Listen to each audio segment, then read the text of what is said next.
Bedtime for Francis by Russell Hoban. Pictures by Garth Williams. Read by Ben Hobbs. The big hand of the clock is at 12. The little hand is at 7. It is 7 o'clock. It is bedtime for Francis. Mother said, "It's time for bed." Father said, "It's time for bed." Francis said, "I want a glass of milk." "All right," said Father. "All right," said Mother. "You may have a glass of milk." Francis drank her milk. "Carry to my room, Father," said Francis. "All right," said Father. "Piggy back," said Francis. So Father carried her piggy back to her room. Father kissed Francis good night. Mother kissed Francis good night. Francis said, "May I sleep with my teddy bear?" Father gave her the teddy bear. Francis said, "May I sleep with my doll too?" Mother gave her her doll. "Good night," said Father. "Good night," said Mother. "Did you kiss me?" said Francis. "Yes," said Mother. "Yes," said Father. "Kiss me again," said Francis. Father kissed her again. Mother kissed her again. They closed the door. "May I have my door open?" said Francis. Father opened the door. "Good night," said Mother. "Good night," said Father. "Good night," said Francis. Francis could not sleep. She closed her eyes, but she still could not sleep. So she began to sing a little song about the alphabet. She made it up as she went along. A is for apple pie, B is for bear, C is for crocodile combing his hair, D is for dumplings. Francis kept singing through E, F, G, H, I, J, K, L, M, N, O, P, Q, and R, and she had no trouble until she got near the end of the alphabet. S is for sailboat, T is for tiger, U is for underwear, down in the dryer. Francis stopped because dryer did not sound like tiger. She started to think about tigers.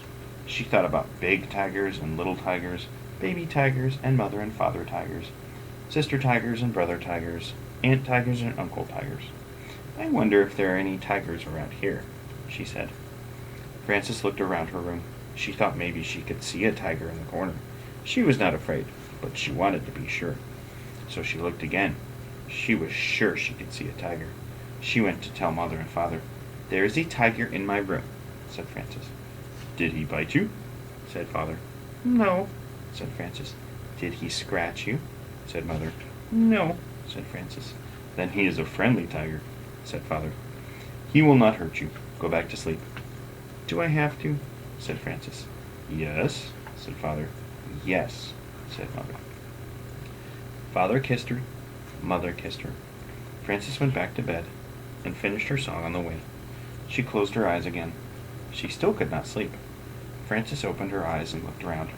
She saw something big and dark. Giants are big and dark, she thought. Maybe that is a giant. I think it is a giant. I think that giant wants to get me. She went into the living room. Mother and Father were watching television and having tea and cake. Francis said, "There is a giant in my room. May I watch television?" "No," said Mother. "No," said Father. Francis said, "The giant wants to get me. May I have some cake?" Father gave Francis a piece of cake. Father said, "How do you know he wants to get you?" Francis said, "Isn't that what giants do?" Father said, "Not always. Why don't you ask him what he wants?" Francis went back to her room. She went right over to the giant. She said, "What do you want, giant?" She took a good look at him. There was no giant. It was just the chair and her bathrobe. She went to bed again. Frances was not very tired, and she did not close her eyes. She looked up at the ceiling. There was a crack in the ceiling, and she thought about it. Maybe something will come out of the crack, she thought. Maybe bugs or spiders. Maybe something with a lot of skinny legs in the dark. She went to get Father. He was brushing his teeth. Francis said, "Something scary is going to come out of the crack in the ceiling. I forgot to brush my teeth." Father said, "You brush your teeth, and I will have a look." Francis brushed her teeth. Father came back and said, "Nothing could come out of such a little crack, but if you're worried about it, get somebody to help you watch. You can take turns." Francis told her teddy bear to watch. They took turns for a while. Then Francis got tired of it and let Teddy do all the watching. Frances got up and went to the bathroom. When she came back, she was not sleepy at all. The window was open, and the wind was blowing the curtains. "I do not like the way those curtains are moving," said Frances. "Maybe there is something waiting, very soft and quiet. Maybe it moves the curtains just to see if I'm watching." She went into Mother and Father's room to tell them. They were asleep. Frances stood by her father's side of the bed very quietly, right near his head. She was so quiet that she was the quietest thing in the room.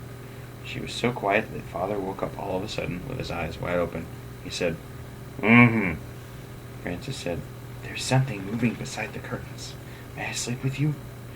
Father said, "Listen, Frances. Do you want to know why the curtains are moving?" "Why?" said Frances. "That is the wind's job," said Father. "Every night the wind has to go around and blow all the curtains." "How can the wind have a job?" said Frances. "Everybody has a job," said Father. "I have to go to my office every morning at 9 o'clock. That's my job. You have to go to sleep so you can be wide awake for school tomorrow. That is your job."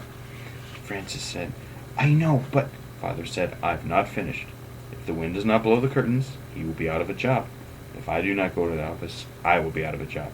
And if you do not go to sleep now, do you know what will happen?" "I will be out of a job?" said Frances. "Nope," said Father. "Get a spanking?" said Frances. "Right," said Father. "Good night," said Frances, and she went back to her room. Frances closed the window and got into bed. Suddenly, there was a noise at the window. She heard bump and thump. "I know something will get me this time," she thought. She jumped out of bed and went to tell Mother and Father. When she got to the door, she thought about it some more and decided not to tell them. She went back to her room. Frances heard the noise at the window again. She pulled the covers over her head. "I wonder what it is," she thought. "If it's something very bad, Father will have to come and chase it away." She pulled off the covers and stood on her bed so she could look out the window. She saw a moth bumping against the window. Bump and thump. His wings smacked the glass. Whack and smack. Whack and smack made Frances think of spanking. And all of a sudden, she was tired. She laid down and closed her eyes so she could think better. She thought, "There were so many giants and tigers and scary and exciting things before that I'm pretty tired now. That is just a moth, and he's only doing his job, the same as the wind. His job is bumping and thumping, and my job is to sleep." So she went to sleep and did not get out of bed again until Mother called her for breakfast. The end.